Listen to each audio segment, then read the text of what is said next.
Ankle mobility, being able to flex and point your ankles, being able to walk well, being able to run. Your ankles are a linchpin for so much of your body's biomechanics. So this exercise is a great one for improving the whole range of motion of your ankle, and it also awakens some surprises, which we'll get to in a minute. It's called sitting seiza, which is a type of sitting meditation that is done in Japanese temples. What you'll do is you'll use a Dynaband or a towel or a strap and wrap your ankles so that the inner ankle bone, or this little knob called the medial malleolus, on each ankle touches one another. So you'll wrap several times. This is probably the hardest part of the exercise, is just wrapping to keep those ankles bonded.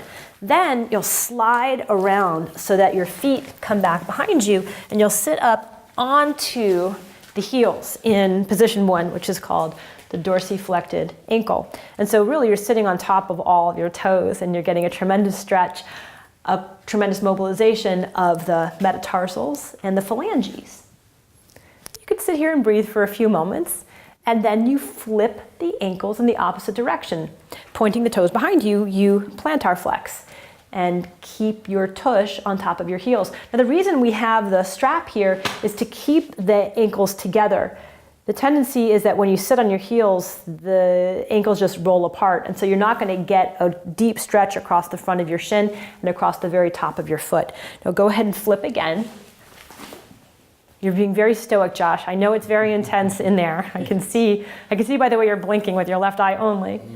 And next, here is the fun part. You're going to attempt to try to move the mat backwards. In other words, your toes are going to grip the mat, and they're trying to curl.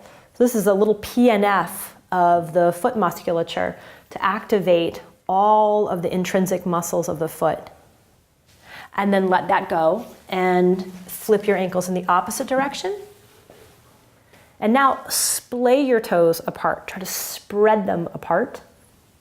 And then push the toenail beds into the floor. So you're trying to extend your toes. So this is also going to integrate the ankle mobility right into the feet and toes.